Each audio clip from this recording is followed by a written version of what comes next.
it's so hard to communicate. Because everybody has bad days, of course they do. What, I got tears in my eyes. Different from a pain inside that is so intense. Hello everybody, welcome back to the channel. My name is Kevin, I'm a Geek. You are watching Kevin the Geek, and welcome back to another Super Geek Guaranteed reaction. This one, of course, is coming from Brett. Brett is a very, very long-term and much beloved member of the community.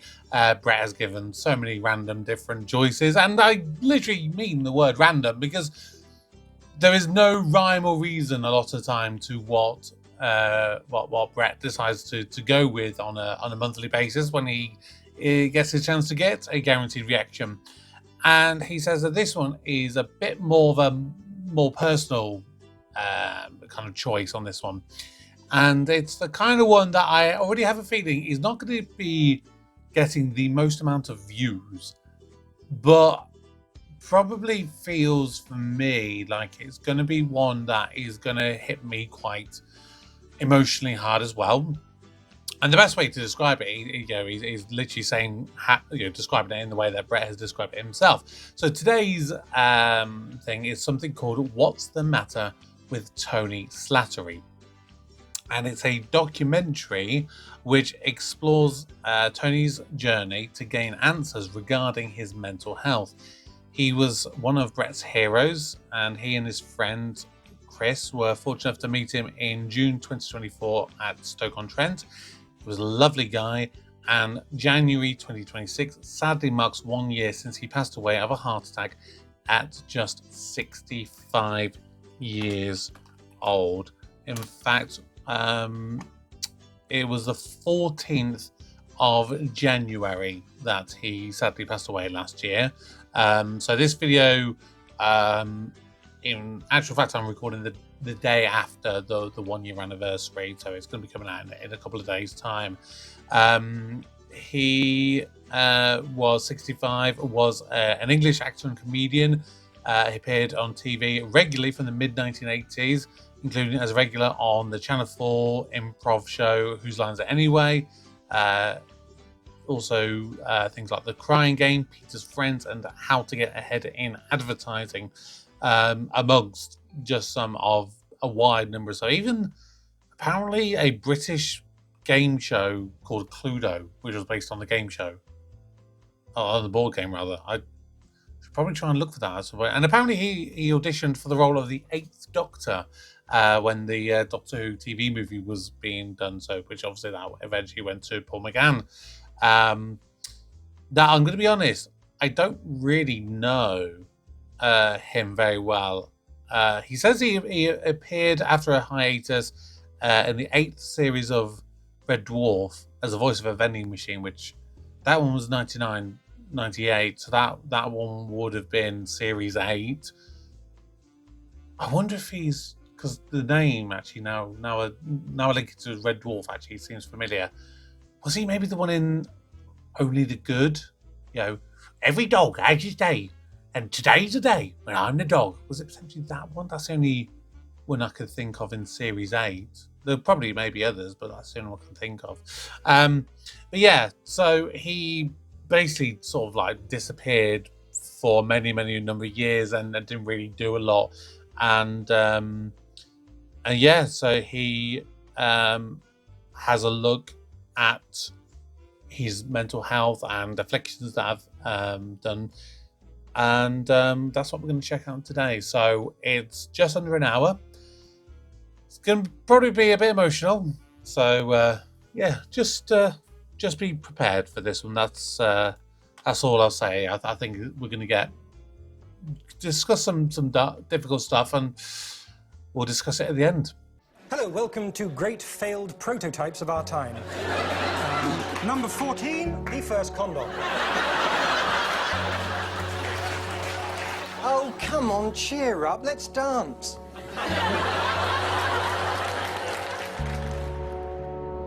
Tony Slattery was one of the most successful TV comedians of the late 80s and early 90s. Everyone knew his face. But no one's really seen him for 25 years. Withdrawn from the world, he's battled with depression, drugs, and alcohol. Now, as he turns 60, he's back on tour with a show about his life and his inner demons. Mr. Tony Slattery. Mental illness is a highly democratic disease. It can hit anyone.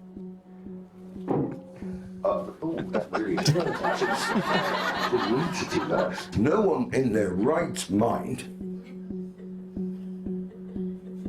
decides to be mentally ill. But Tony's never properly understood what's going on in his head because he's never been given a definitive diagnosis. So he's decided it's time to finally have his mental health assessed and try to make sense of the way he feels. A diagnosis is not easy, and it is a puzzle, and this is why I want to help try and get to the bottom of it, not just for me, but for anyone else who suffers. Is there anything in his past that could have contributed to his difficulties? What impact is it having on those closest to him? It's tiring caring for someone, loving someone who is constantly on the edge, really. And nearly a quarter of a century since he hid himself from view, can modern psychiatry finally provide Tony with some answers? It's a very serious face. I can't help it. I'm a very serious person.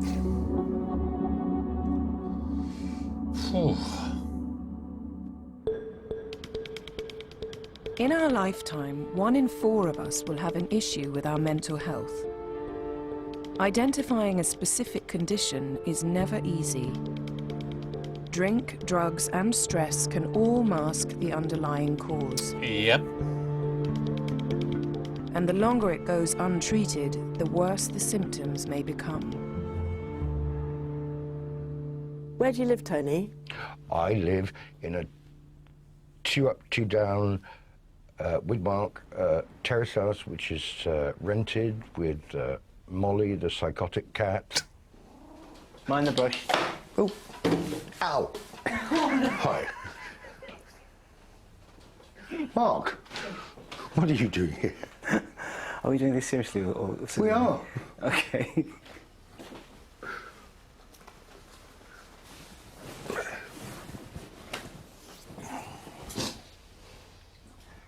Hello. No excuse for looking like this, is there? I mean, really. How would you describe your 32 years together?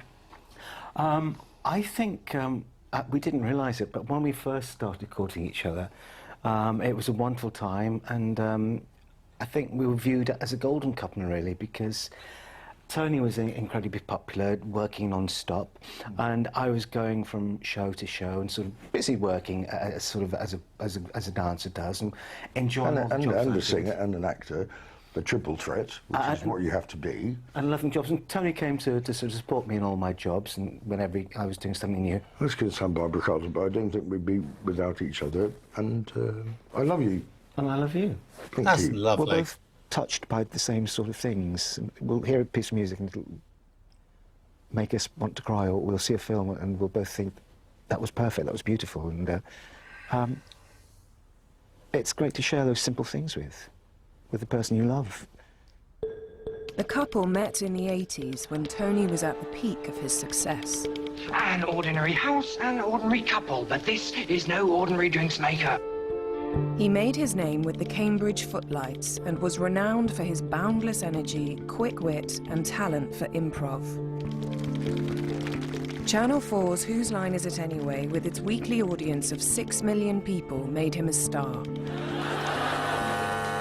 In the event of Rambo's biceps exploding, his liver and most of his internal visceral organs will be situated there, and there. From panel shows to quiz shows, Take 2 bottles into the shower hydrant. Your Royal Highness, my lords, ladies and gentlemen. award ceremonies to adverts, Tony was everywhere. And you never know when you're going to go, do you?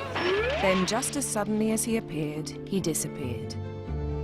leaving fans to wonder where he'd gone.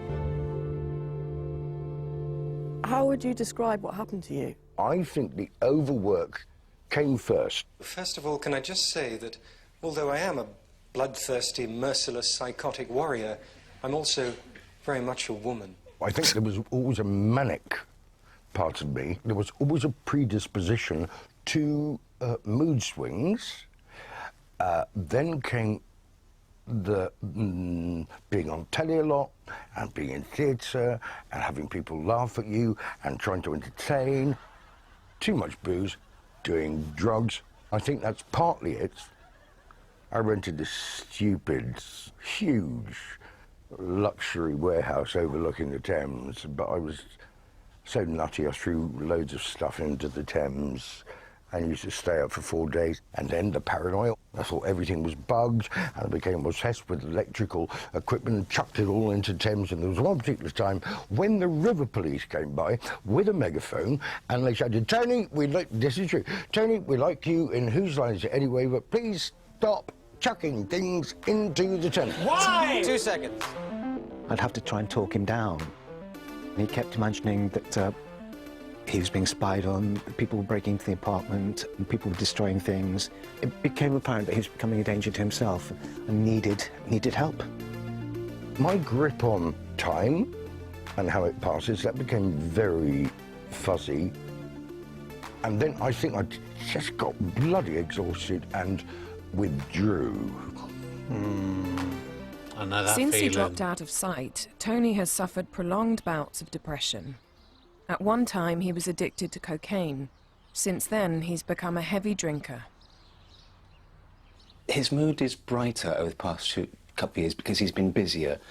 But there was a long period where he was very bored, very isolated, didn't want to go out. All he would do is watch TV practically all day long, and his mood would be very low. He's taken antidepressants for 15 years with varying degrees of success. But Mark has long suspected something other than depression is at play. I think there's a lot of anger. I think there's a lot of unhappiness. I don't know whether it's specifically from his childhood past or whether it's something that he sort of has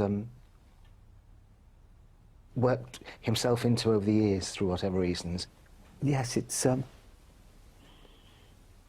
it's tiring, caring for someone, loving someone who is constantly on the edge, really. Alcohol is still an ongoing concern. There's no question about that, is there? No. No. He said briefly and with great honesty, and it's true. Fair Where play that to him comes for from, sticking by him. I don't know. That's why I'd like to find out. It's been suggested Tony might be bipolar, a condition characterized by dramatic shifts in mood and energy. But living without a diagnosis means he's never had access to the right treatment and never really had a chance of getting better. That's always the problem. And his drinking complicates things yet further.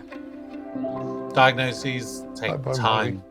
Whilst Tony has agreed to allow everything he discovers to be filmed, You greatless feline. he's nervous about letting new people inside his head. Okay. Okay, let's go. Follow you, Tony.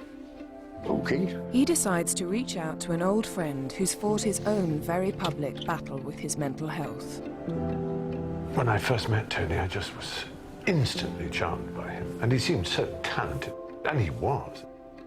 He had a physical presence, and he's handsome. That's Stephen Fry. And likeable and smiley, you know, and those are the things you value in people when you first meet them.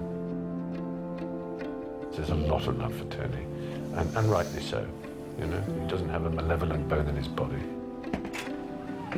Tony Slattery. If ever I saw a Tony Slattery, how are you, darling thing? Oh, Lovely to see you. it's gorgeous to see you as well. How the hell are you? Not too bad, thanks. Good. Thank you so much for coming along. It's a pleasure. You know, I would walk 1,000 miles in tight shoes over broken glass to please you. Likewise. This has always been the case. I might have exaggerated, but I've got broken glass or the tight shoes, but not both. You did go through some very dark and difficult passages in life. I think one of the things people overlook is the pain. It's so hard to communicate. Because everybody has bad days, of course they do. Well, I got But tears in that's my eyes. different from a pain inside that is so intense and so permanent sometimes. It's kind of a background agony that just has to be dealt with. And unfortunately, the ways people deal with it if they're not diagnosed are all dangerous. They're all drugs or alcohol or self-harm of one kind or another. Yeah. And so the only way to deal with it that isn't dangerous is to rely on the health service. No one in their right mind wants to be depressed, chooses to be depressed. I had a particularly terrible episode, and so I then submitted to a doctor. He told me that if I carried on the way I was without treatment, I was very likely to die a bit before my time. Wow. You have to try and believe that it's an adventure, almost like an intellectual challenge. I'm going to see if I can take this beast out of myself and anatomize it on a table and deal with it. Does that make sense? Yeah, it does. Stephen, thank you. Thank you so much. It has been a joy talking to you. Give me a kiss. I'd like to get back into real life as opposed to this period of, I guess you could say, self-indulgence, stasis and withdrawal and interiority. Because apart from anything, nothing gets done. Very awkward Tony's timing because history of literally heightened COVID is just energy around the coupled corner with from when they bouts of filmed this. depression could point towards him being bipolar. Saying for sure won't be easy. Most people are misdiagnosed 3 times before the disorder can finally be identified. His first step is to see his former GP, Dr. Gaynor, the man who initially spotted his depression a quarter of a century ago. How would you describe some of his issues? Complex, really. I would say it's a combination of depression with an overlay of alcohol and substance abuse, really. Good morning, Tony. Good morning. When you have substance abuse, which could be alcohol and other drugs, it shields quite a lot of the underlying pathologies. I use the antidepressant to keep the bleakness at bay, or to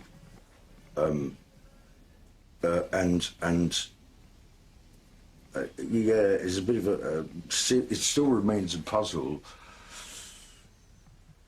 And there are some times that Tony decides he doesn't want to take antidepressants, so he stops solving completely. Right. And that causes its own set of problems because his behaviour gets very very erratic then. There's a bit of me which wants to feel what is life like without them. Dreadful. Yes. I think you have to view this a bit like being a diabetic, and they can't do without their insulin in the same way you can't do without your antidepressant medication. What about cocaine abuse?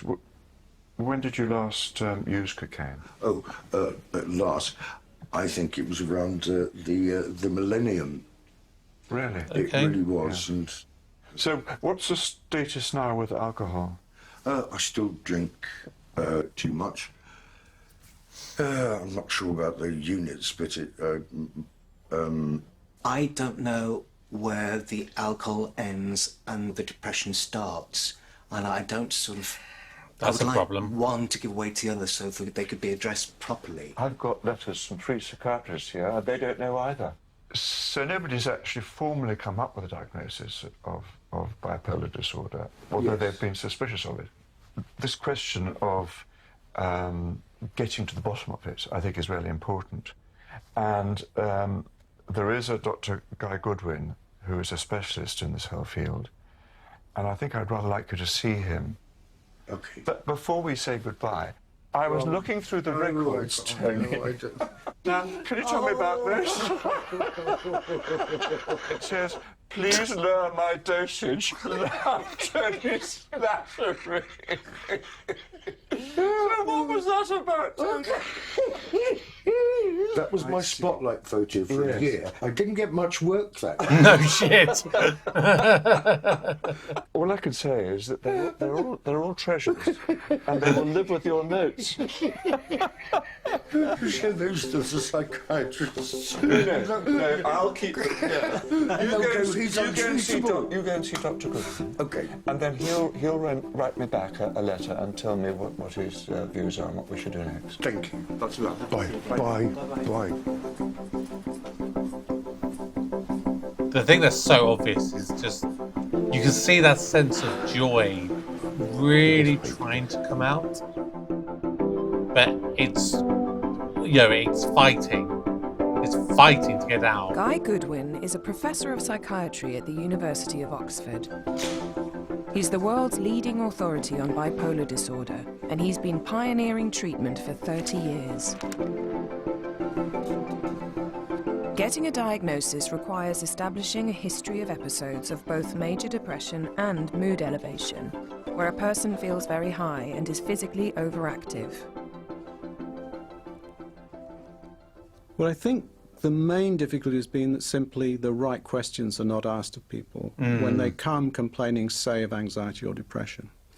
And the consequence of that is that they may get treated for what the doctor sees, it's often the GP, but they miss the diagnosis as actually lurking there, which is one of bipolar disorder. People tend not to see feeling high as a problem. So if all a doctor hears is talk of depression, misdiagnosis is not uncommon. Looking back at Tony's performance history, his act really was based on his exuberance and his high spirits and his speed of thought. And all of those things are, if you like, related to mood elevation. Anyone with this kind of history, there's a possibility that he is on this bipolar spectrum. And we think that the longer people remain undiagnosed and untreated, the more persistent the symptoms may become. Bipolar disorder used to be called manic depression, but it's now understood as a spectrum. At the most severe end is bipolar 1, which is characterized by periods of extreme mood elevation, often requiring hospital admission. These are known as manic episodes. Or when they're too happy. There are then less severe forms of bipolarity, where people fluctuate between shorter depressive episodes and less extreme elevated moods, known as hypomania. I've known about a dozen different versions of Tony over the years. I know the vodka Tony, I know the paranoia Tony, I know the cocaine Tony, I know the sort of the, just so many Tonys. And it used to get to the point where I used to sort of behave and speak differently to whichever one it was.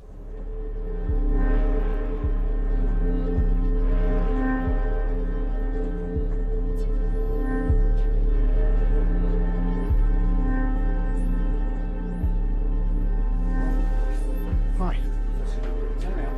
Looking through the notes, the only clue to the possibility of bipolar disorder was Tony's depressive complaint.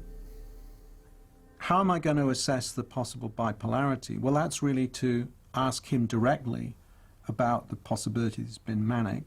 So, in the last few weeks, how would you describe your mood? Up and down, and pretty rapid cycling, and sort of waking up very anxious and angry. And I've woken up angry for a long time, and then that fades, and then I become very enthusiastic about things, and there can often be a sort of rush of activity, but with no particular productive outcome. Is there any element of actual pleasure, euphoria, that kind of goes along with this? Euphoria, there is an element of kind of grandiosity about ideas of what I can achieve and my goals, and then that's but then that's followed by a sense of waste and kind of almost sort of collapse, and you think, what am I thinking? This will never be achieved. So that kind of spasm of positivity is replaced by some kind of sort of self-deprecation, physical collapse. And said, no, what's the point? Do you switch very suddenly from feeling that everything's possible to feeling that nothing's possible? Is that that's what strikes me. It is very sudden. Right. Okay. So that sort of state of social withdrawal, lack of confidence, inability to make decisions, with disturbed eating, sleeping, that's something that has lasted in your life for up to, you were saying, months, is that right? Oh, I think it goes, Professor, it goes back longer than months. That's almost been like the it's case for describing years. me. There are sort of times when I see Tony and he seems right as rain, and then I'll go out and go to the library or whatever, or go to work, and I'll come back, and then it's almost like there's another Tony there. He's sort of morphed into sort of a lethargic, negative. Yeah. Growing up, how were you at school? I remember school as generally a very happy time. I can't remember a time at Cambridge University or during my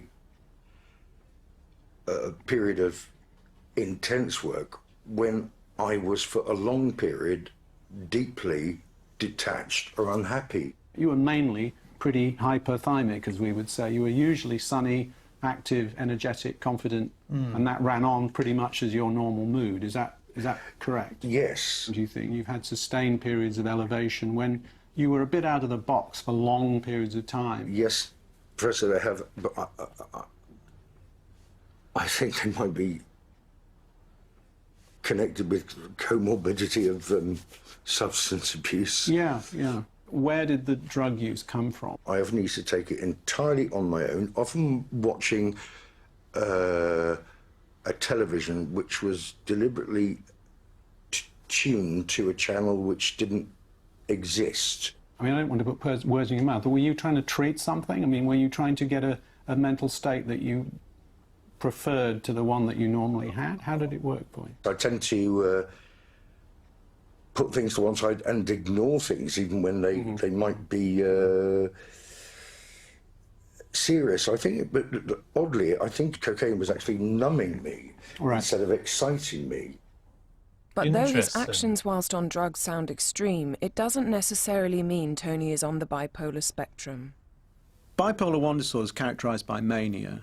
He was not manic, he was not overactive, he wasn't overconfident. He wasn't doing all the things that we associate with a manic picture. But we can say that he was hyperthymic, that he had a mood that tended to be higher, more exuberant, more demonstrative than the average person. And that, of course, was the quality that made him the performer that he was. Bipolar 1 now excluded, to work out if Tony does sit on the spectrum, Professor Goodwin needs to find evidence his moods still fluctuate between depressed and hypothymic. So he decides to try him out on a brand new diagnostic tool he's developing, a digital mood diary.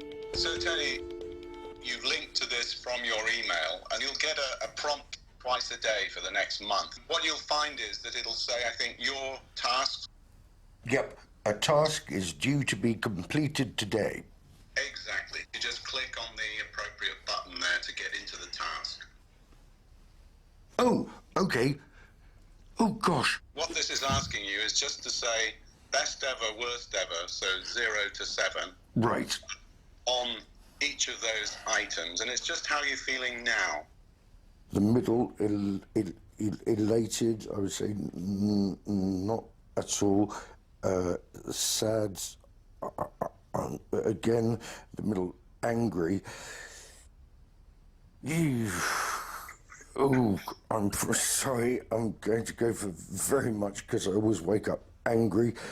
So it's good, just exactly how you feel at this minute. Okay.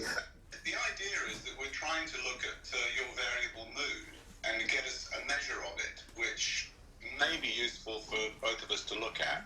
Got it, okay. And if we do that twice a day for the next month, A, you'll be sick of the sight of it, but B, we'll have some interesting data on just how much your mood varies and how it, most importantly, how it varies, what the pattern is. Okay. It's But always whilst difficult to be Professor quite Goodwin is hoping to non-judgmental identify with these trends kind in of things. Tony's moods, one key factor massively complicates the way he feels day to day: alcohol. You can't see the wood for the trees. You don't know what to prioritise or what to sort of treat first, because it's all interwoven. And it's terribly hard to think, is this because of the alcohol or is this the depression?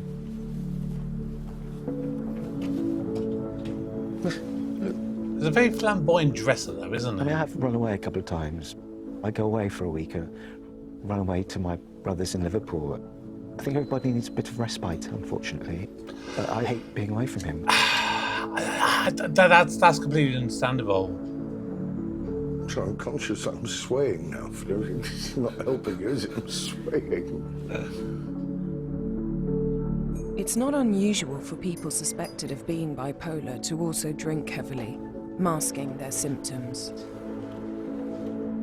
I love him.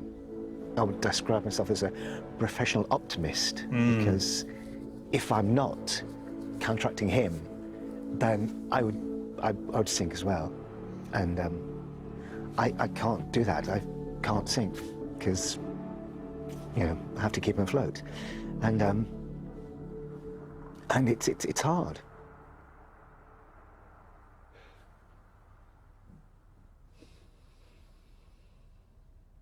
Is drinking with you in your control? I want it to be, and that's the honest answer. I want it to be. But it's still rattling around in there, the idea that eventually you would like to sort of cut back immensely the amount of alcohol. I wouldn't say it was rattling, I said it was churning. Okay. It doesn't make you happy drinking, though, does it, Jerry? The things that happen are generally negative after you've been drinking. And it doesn't bring much richness or any warmth into your life, really, does it? It's just a coping mechanism. Well, no. Cut back on the alcohol so we can concentrate on finding out more about the depression and the bipolarity, and start to sort of find out how that can be addressed and lived with. I've got your back, sweetheart, but sometimes I need you to be strong and have my back. Yeah. And there's you the know what thing. I'm saying. So easy to say it's all on one person to support the other, but it's a two-way street. Oh, bless him. Because I miss you.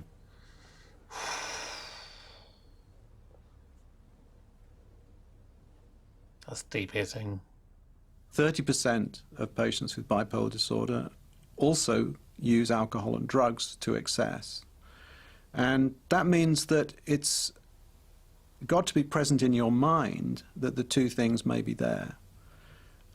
On the other hand, the fact that people are using alcohol and drugs may obscure what you can observe and what you can conclude. I think it's quite important to get a specialist opinion of just how severe this is. Tony's on his way to see Professor Julius Sinclair, an addiction psychiatrist at the University of Southampton. He has tried to quit drinking before. He's been to 3 rehab centres, all without success. And after a recent attempt to go cold turkey, he ended up in hospital, the alcohol withdrawal triggering a seizure, which may have caused some brain damage. Really? It's made him scared of trying again.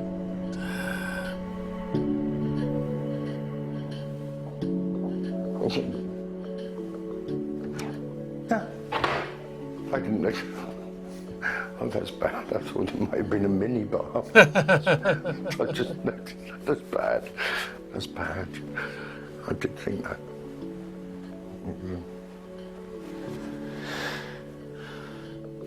I want Julia's authority in this particular assessment because she is used to seeing a lot of people with the combination of mood disorder and alcohol use. And she is also someone who is used to producing the kind of motivational statement that might enable someone to turn a corner. Tony. Oh, Julia. Hi, good to meet you. Pleased to meet you. Come on through. Do you want to go down to my room? Bring Okay. your water. Yeah. It is. It's actually Vimto. Hey, good I choice. remember Vimto. You can try it. No. I remember Vimto. I used to really like Vimto. I still love Vimto. Come on through. Especially when you've got a bit of an illness. Hot Vimto. What Nothing at better. the moment is your aim with regard your drinking?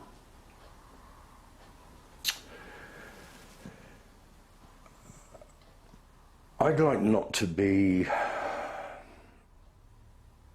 to be dependent and to be a slave to these impulses, these cravings, psychological, physical.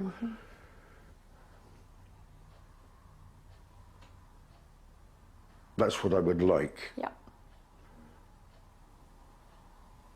Can you remember, when did you last have a day where you drank nothing at all?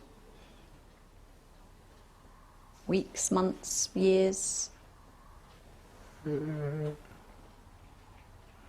think it will be years. Okay. Do you see yourself as being completely alcohol-free? The only point of this, I guess, is for me to be true. I can't imagine it. Yeah. Even though I really want to, I just can't imagine it. Yeah. And many people I see would say that. What, from your point of view, makes it so impossible at the moment? I guess I've been doing it for so long. It's hard to think of a time without it. What would life feel like? Yeah. What would life feel like without the blunting effects? And you see the bleakness of life for what it really is. Or the beauty of it. All the beauty of it, yes. There's that other side, yes. In the past, I understand you used to use some cocaine. When was the first time you ever used cocaine? I think it was in the early 90s. Okay, yeah. The heavy drinking started as a kind of sort of self-medication to bring me down from the cocaine. And I stopped taking it in the millennium. So about a 10-year history of cocaine use. Yes. And what was your maximum use? 10 grams a day. About 10 grams a day. Okay, and how long quite a were lot, you? isn't it? It's a fair amount. What made you decide to stop the cocaine? I found out what I was taking. Right. Which is very impure. Okay. Just stopped? Yes. And how was that as an experience? It was interesting because I've never missed it since. So I'm just wondering, though, that you were able to do that with the cocaine, is kind of say, actually, I'm not prepared for that thing to make me this person I don't like being, but you haven't yet quite reached that stage with the alcohol. No. I just wonder if you have any thoughts about that. Is it 'cause it's more easily accessible? I never thought of it like that, but so I did it. You got form, mate. Oh, God. No, I'm serious. I know. I never thought, why can't I do it with this then? If I could do it then. It's a good question. Why can't you do it with this when you could do it with the other? My partner says this a lot. Why do you overthink things so much? And Mark once said to me, he said, all this thinking, Tony, I think you've got quite a big mind, but wouldn't it be better if you did the hoovering and the washing up? And that kind of puts it in perspective, really, doesn't it? Yeah. You're enslaved, I think, was the phrase that you used. You're enslaved by the drink. And it's about starting to turn that round so that you can start to think, well, maybe I could have a day without alcohol. It's not going to happen overnight, but actually we change our thoughts by doing things rather than changing what we do by thinking things. Monitoring alcohol, you know, it's one of the most effective behaviour change tools. You know, this is why Fitbits work. Does that make sense? Or Yes, does that it makes complete sense, the way you put it. Its simplicity is what actually makes it doable.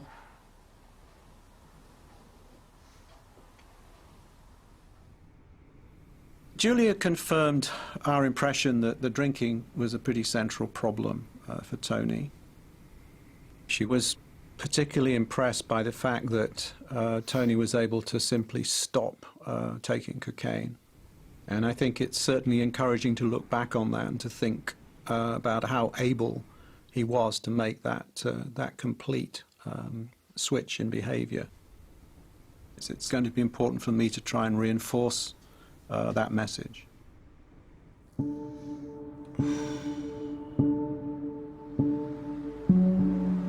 This is so deep. Tony's comeback show, So good. where he's interviewed on stage about his life, has reached Belfast. And I've still got my own teeth. Well, no, I haven't actually. Robert, they're yours. Please, take them back. No, I insist. It's all for the show, it's fine. All right. How are you feeling about tonight? The thing is, I'm really looking forward to it. How are you actually feeling today in yourself? In myself, I'm feeling good because I had breakfast. I ate food. And do you mind me asking how? Yes. Yeah, why did you want to eat breakfast? I fancied having breakfast with Mark and getting up and eating, and I think a sense of normality. Oh God, oh God. How are you feeling? Okay. He's keen to record this elevated mood in his digital diary. Anxious, right. From not at all to very much. I'm going to say, do you know, I'm going to say not at all. Good. Angry, not at all. Irritable, not at all. Yes. Energetic. I think these are all really positive. Energetic is positive, so. That shows getting ready for a show. Yeah, that's something to look It's forward good when he's to. busy and engaged. Yeah. Yeah, enjoying Belfast. Just sort of happy and sort of content today. He hasn't had that much to drink at all, really, which is good. I don't know if you can see. Robert, can you see what I'm doing? He can cope far better than he thinks without it. And if he's busy or he's doing things, he doesn't realise that he's not drinking. His mood is improving. It's great, but you can't make Tony do anything. He has to want to do it himself. So we shall see.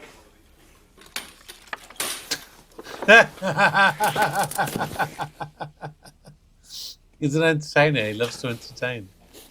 It's my absolute pleasure to introduce two of my dearest, closest friends. Please welcome to the stage film historian Robert J.E. Simpson and the comedy legend that is Mr. Tony Slattery.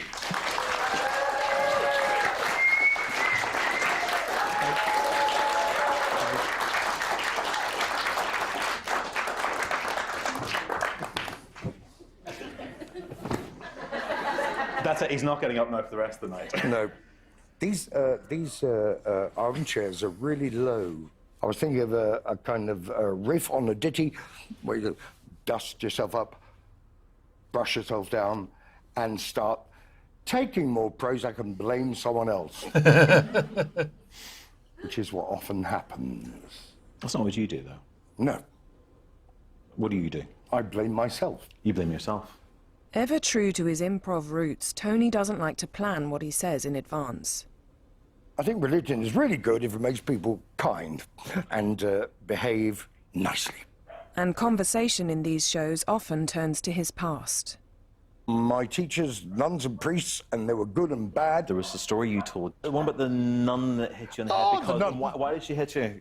You had to stand up and say the Lord's Prayer, and I did with reverence and respect, but I got it wrong. On that day, I said, "Our Father, who art in heaven, how are you, by the way?" I just got it wrong, and she just raged up to it and said, "Blaspheme!" Yeah. Genetics and the environment are usually seen as contributing factors in the development of bipolar, but it's been discovered that trauma can play a significant role too. A recent study found that people with the disorder are 2.5 times more likely to have suffered some kind of traumatic event in their youth. And occasionally, both on stage and in interviews, Tony has referenced a troubling experience in his own past. Can we all shift round a wee bit? Round. Ouch. There's a man called Dr. Mate. He talks a lot about addiction being a loss of connection with our real self, our child, if you like. That it's a sort of symptom, you know, it's a reaching out for something to cope with something that happened that we couldn't deal with when we were young. To retrace the thread of time, which goes back to perhaps traumatic childhood events. But then the decision is whether to leave that baggage on your shoulder or just shift it off. If you can. Mm-hmm. If you can, exactly. Yeah. And you've decided what? To shift it off? Not talk about it? Or pack it away and sort of walk around it? Well, I think... Looking back to his childhood, there was an incident that he's touched on. I think that's been bubbling away in his mind for a long, long time. It's lying deep there and needs to be addressed. What a beautiful day. Wow. And what a beautiful building. Oh, hello, Kieran. Before leaving Belfast, Tony and Mark decide to consult Professor Kieran Mulholland from Queen's University. He's one of the leading experts in this area of childhood trauma and mental health. Though it's likely to be incredibly intimate, Kieran and Tony both agree to allow for the session to be filmed. I'm a consultant psychiatrist. I know you've met a number of psychiatrists on your journey in the last few weeks and over the years. Mm-hmm. It was at your show last night, which lasted nearly 2 hours, so I do feel I know quite a lot about you on the basis of that show. And I've read... 2 hours, sorry about that. Oh, very good. I really enjoyed it. The purpose of this conversation is more to discuss specific issues around trauma. Okay. And how trauma might have affected you through your life.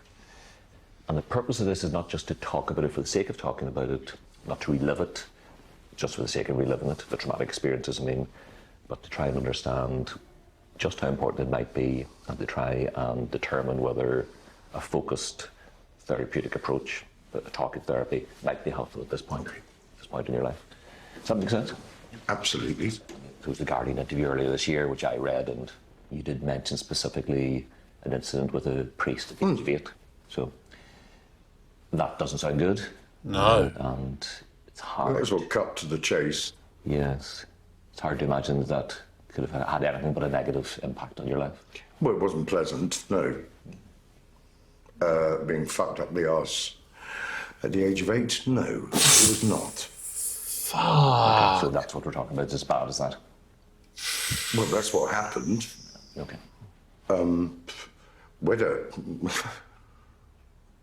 Whether that baggage still is on my shoulders at the age of 60, I don't know. Do you shrug off baggage or... I mean, might as well be frank.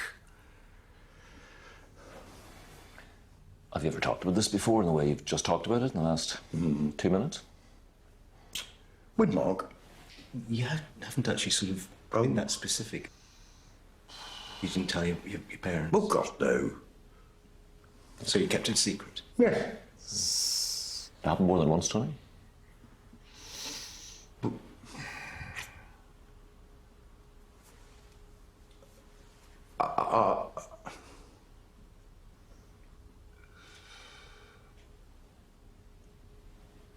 Yeah, but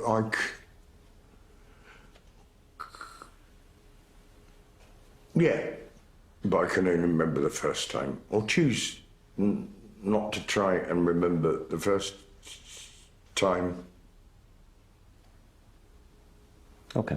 I've often thought that to blame everything on what happened when I was 8.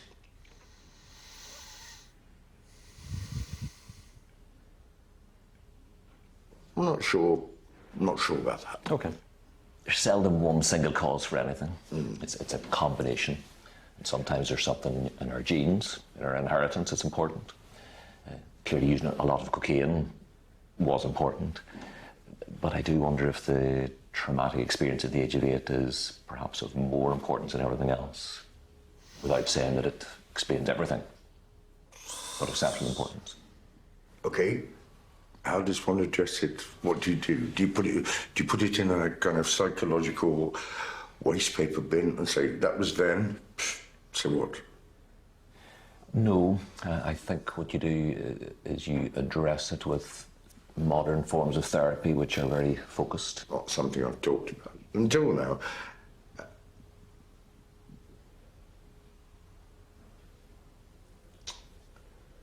I've shelved it, I think, for a long time. I think...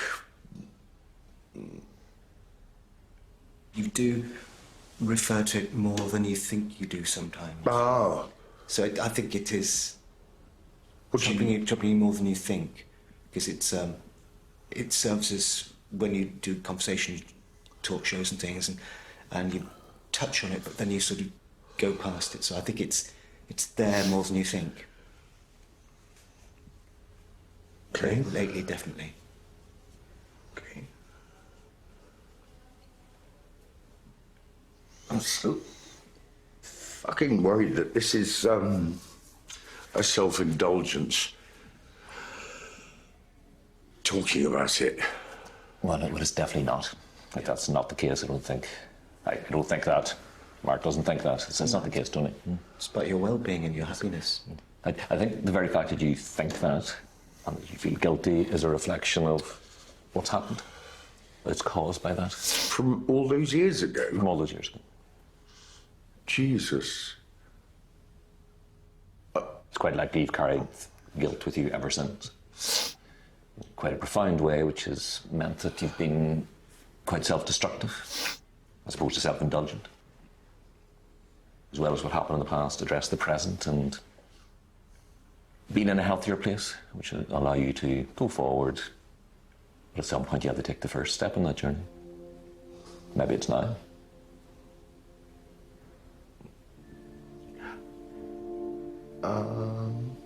There is a way forward.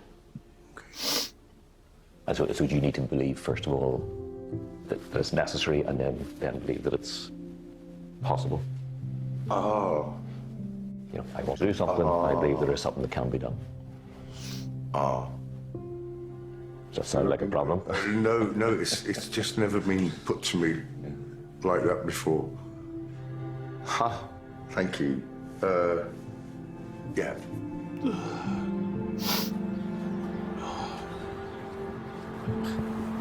That was so emotional. Yeah, stuff. Came up. Long time coming. I don't know. Is this?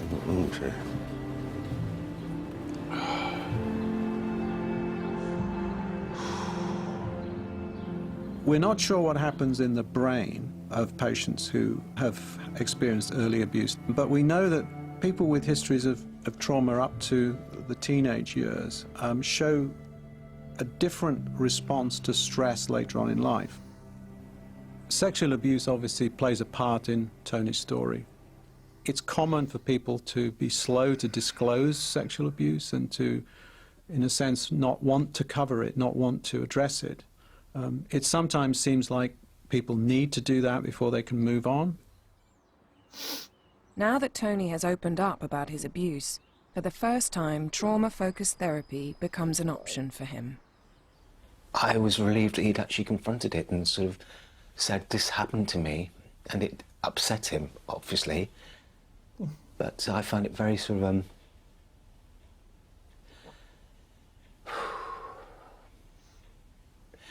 I was glad he did it, and I hope he carries on sort of getting rid of these demons and freeing himself from these things in his head. But as the days and weeks pass, Tony continues to struggle with his mood. Hey, Tony, hello. Oh, hello, Professor Guy.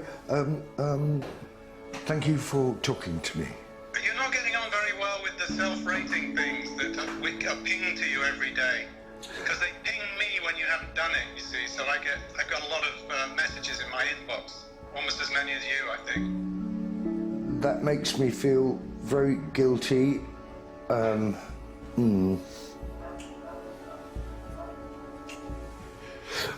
Sorry, a bit, and this, I know this is oxymoronic. I've been a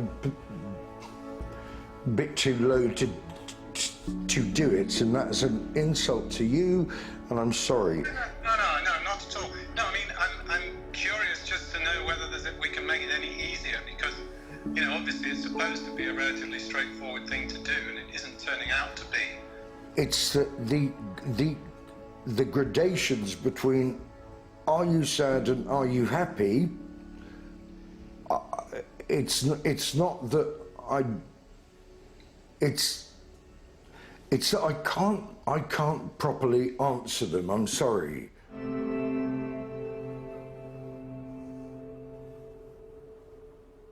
Professor Goodwin decides the time is right to bring Tony and Mark back in to go through his findings.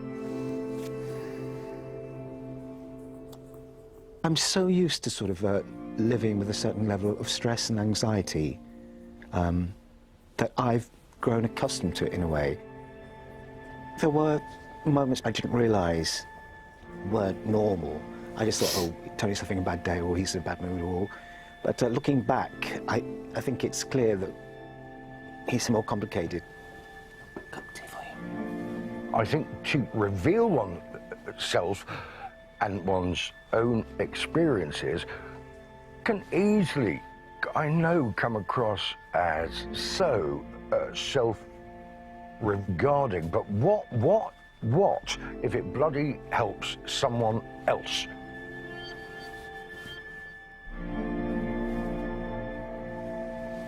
Uncovering his childhood trauma and realizing he has the mental strength to overcome addiction have been major breakthroughs.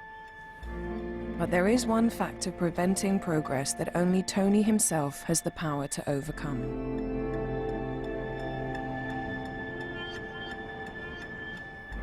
Hey, Tony. Welcome. Thank you. It's good to see you. Do take a seat. Do take a seat. How central do you think alcohol is to the problems you've had over the last 20 years? I think it's really important. And what's the solution, Tony? The solution is to overcome, one, to stop drinking.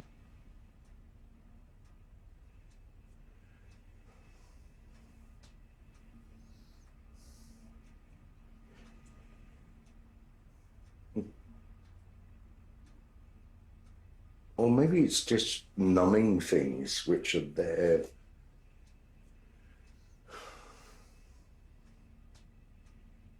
That's a bit of a let-out clause, isn't it, to say it's numbing things. So that's sort of saying that other things are the problem and that alcohol's the solution. Yes. I mean, our experience and the experience of people like Julius Sinclair is that it's almost always the other way around. And that alcohol is the problem. And the solution is not to use it. And how you chart your route to that is always personal and something other people can't do for you. I mean, you don't have bipolar 1 disorder because you've never had mania, and hypomania is more difficult to judge. You certainly had elation, you certainly experienced, and your personality is bubbly and tends to run on the high side when it's good. Those things probably put you on this sort of bipolar spectrum. But managing mood is therefore perhaps always going to be a challenge, but it's made more difficult if one is excessively drinking alcohol. You've got the potential for many positive things to happen if you didn't drink. Many people don't have all those positive things. They don't have positive people in their lives. They don't have a personality, a profession, that they can still practice. And you do. And the final thing is, you will find out just how much the mood instability and so on is screwed up by alcohol if you stop taking it, and how much better you might feel. No promises, but how much better you might feel if you stopped. And all I can do is try and give you the motivation to do it yourself, because I can't do it for you, Mark can't do it for you, in fact nobody can.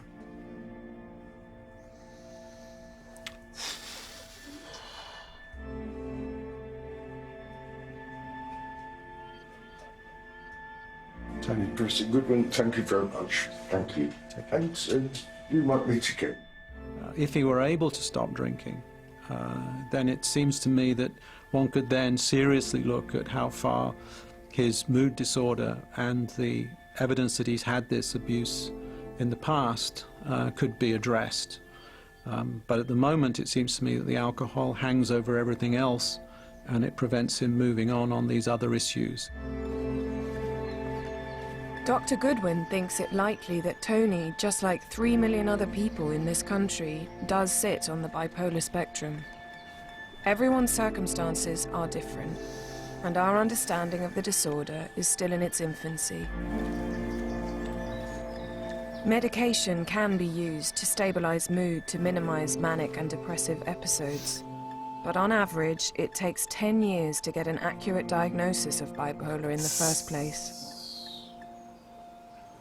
It actually has made me contemplate and meditate, but not in so much a navel-gazing, self-absorbed way, but thinking, hang on, we've only got one life, and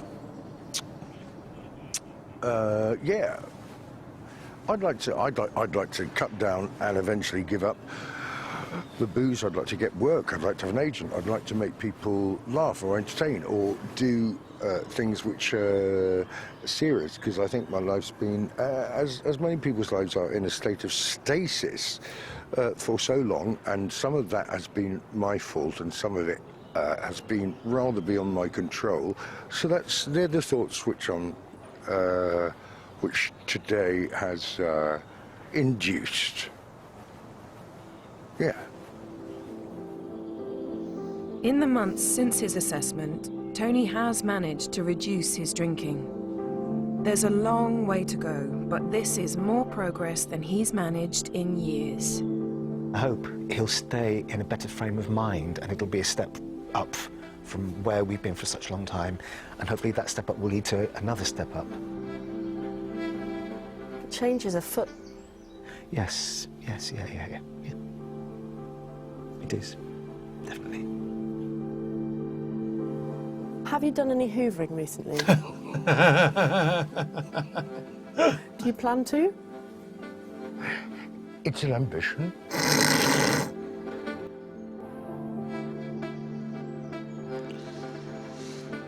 Damn. Wow. That was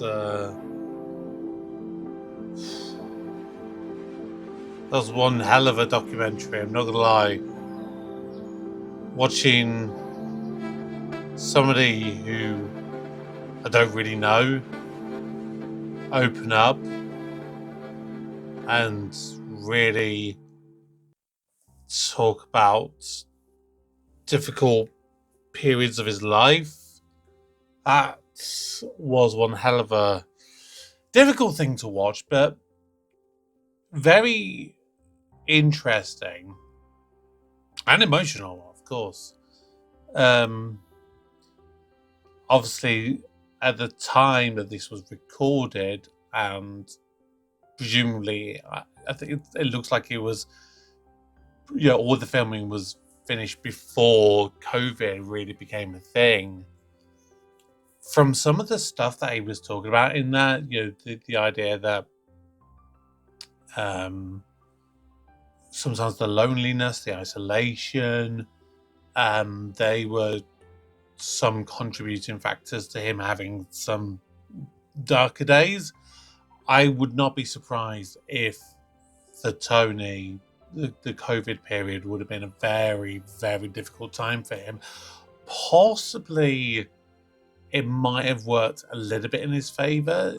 You know, the idea that maybe it would have been difficult for him to get alcohol for a period of time, maybe that might have helped him get to a point where he could even more so reduce his, his drinking.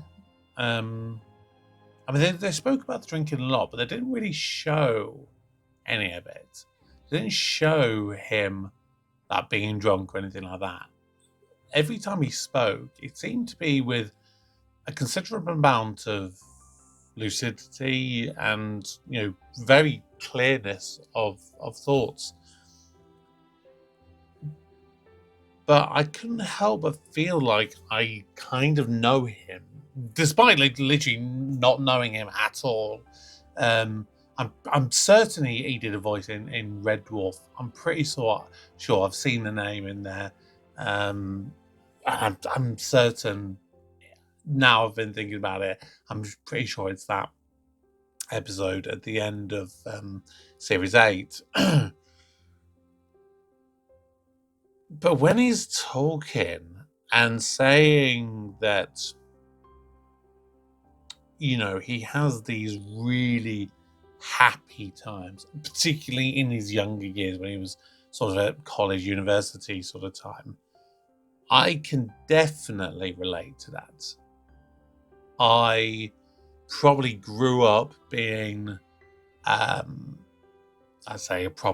did, grow up,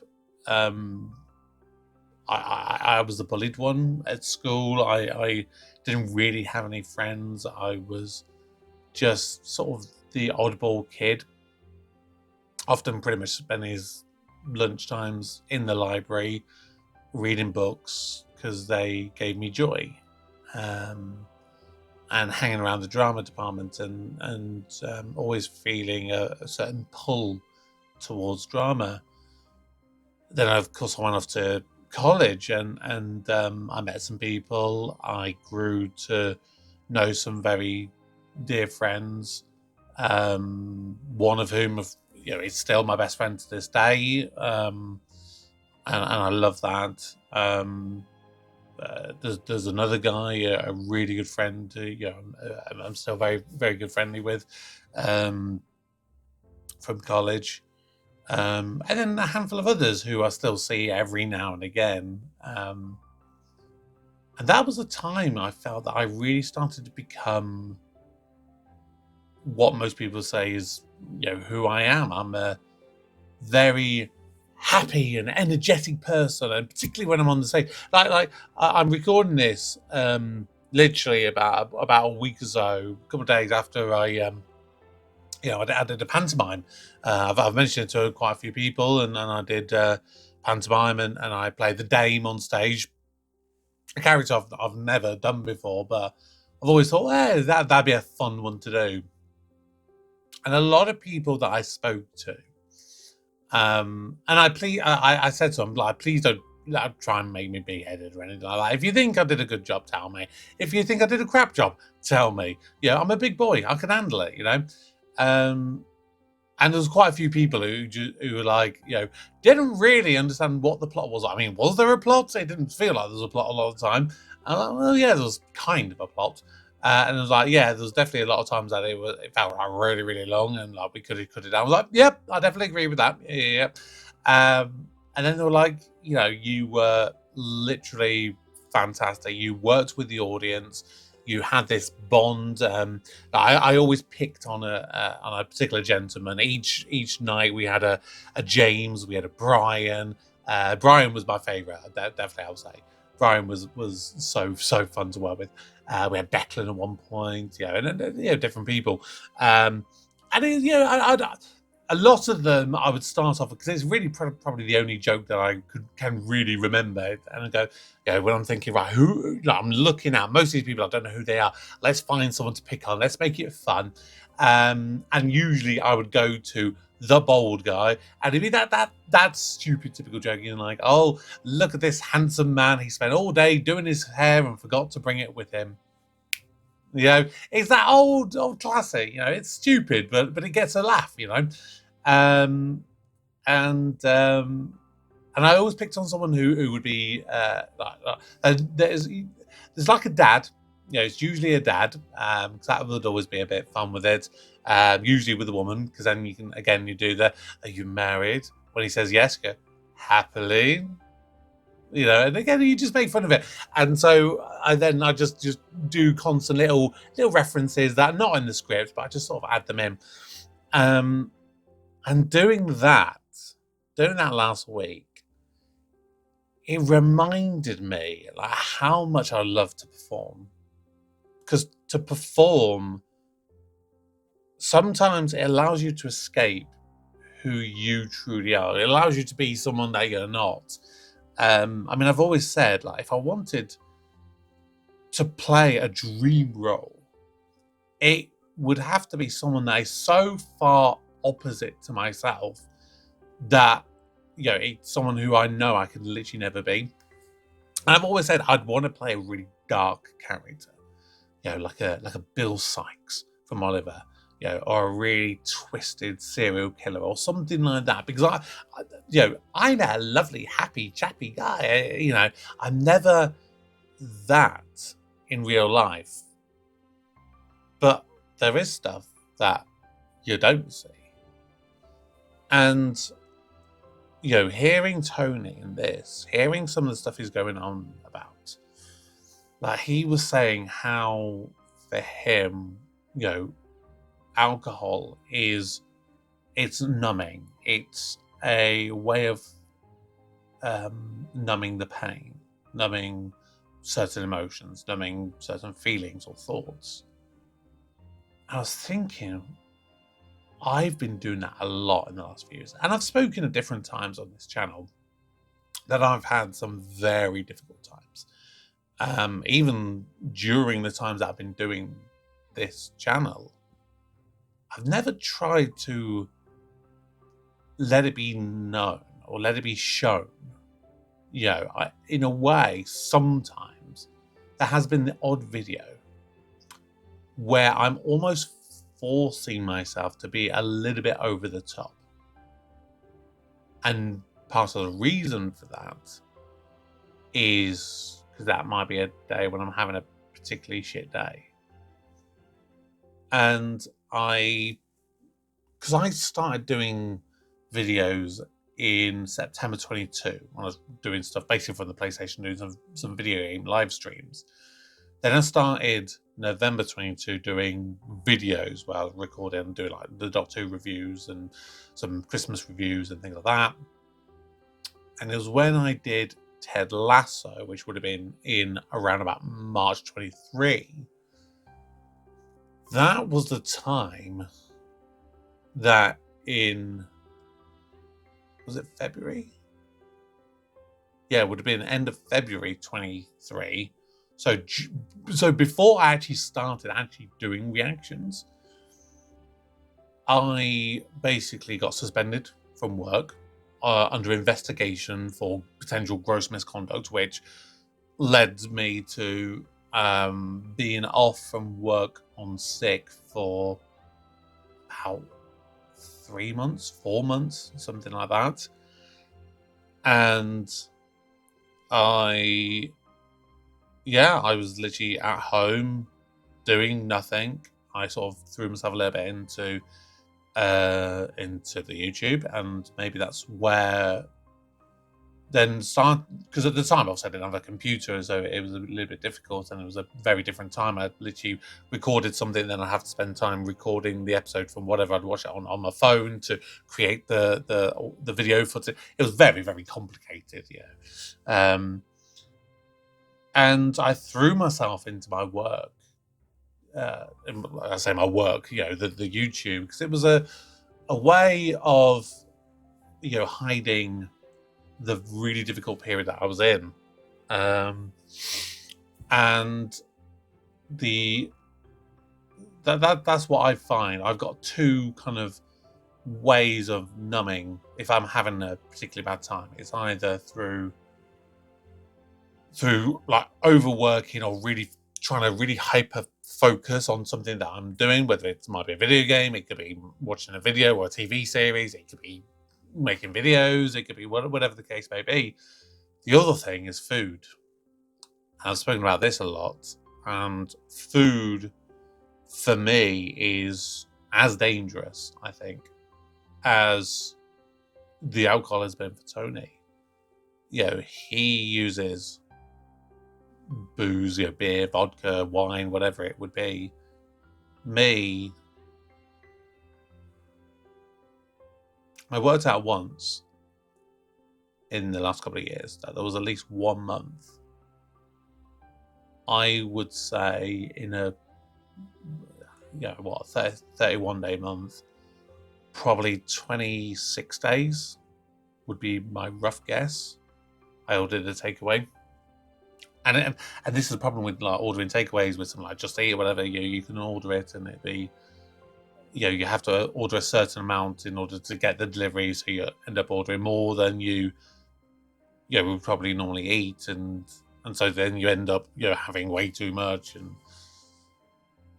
and so that's why my weight has been really difficult in recent years, because for me that overindulgence, it's that getting those endorphins.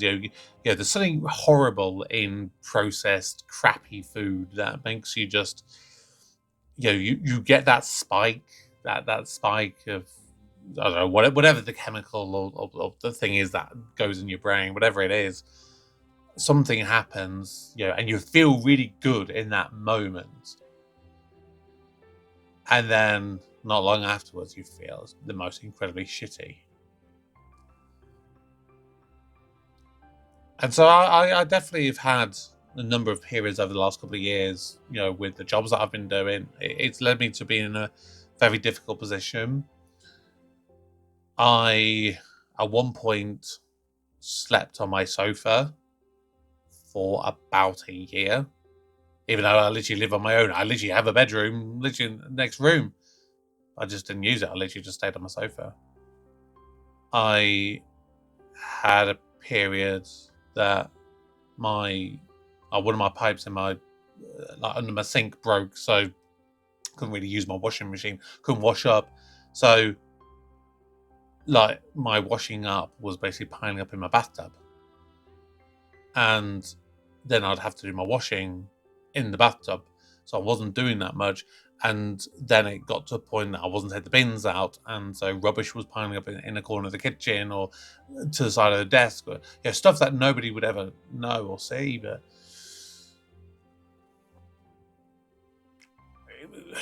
you get those points, those really, really low points, and you do have those times where it's really difficult to focus and to do the most basic of simple things.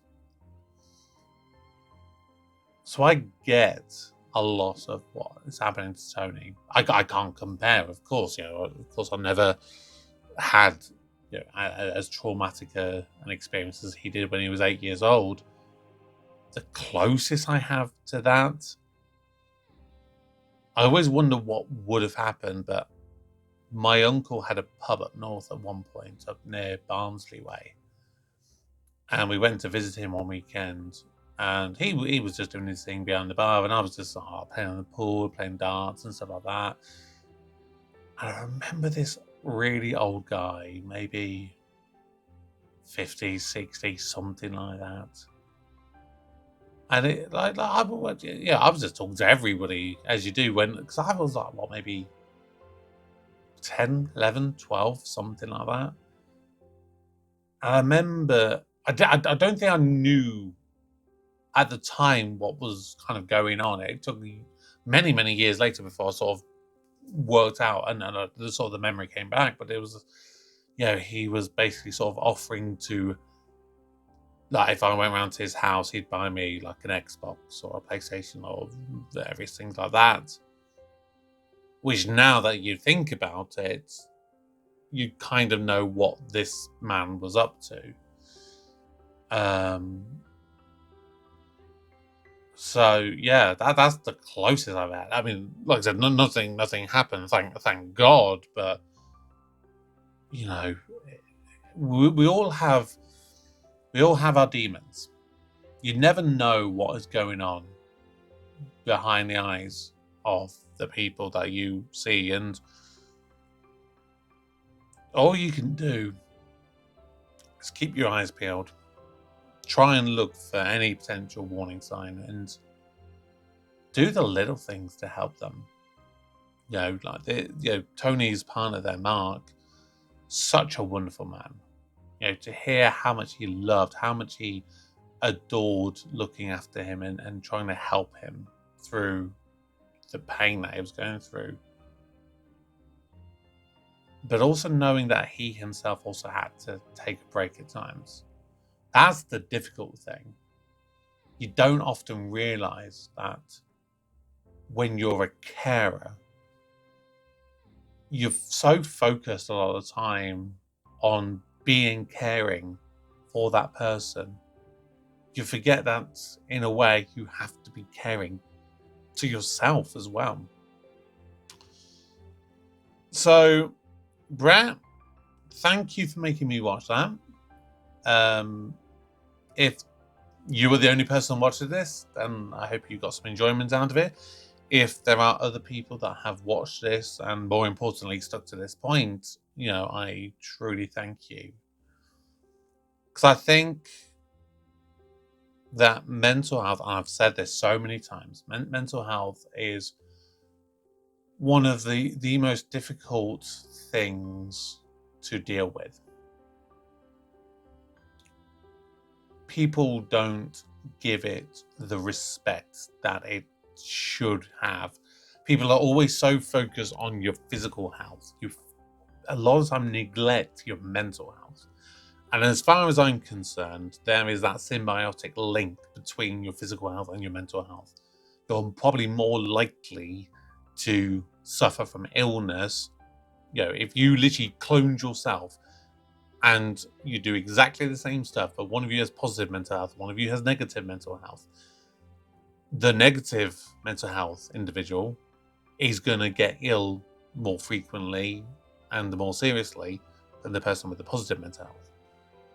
And I genuinely believe that there is that link, that is what affects it. And I'm not saying that is, if you have positive mental health, you'll never get ill. Of course, I'm not saying that, but it's something that you should look at.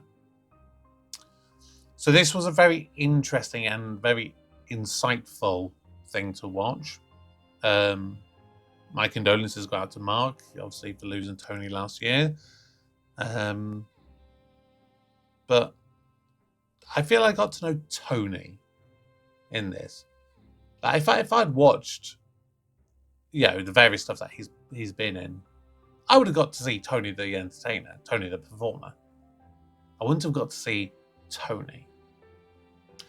And that's the kind of the same thing with me. A lot of times, most people are only watching the actual reactions that I do.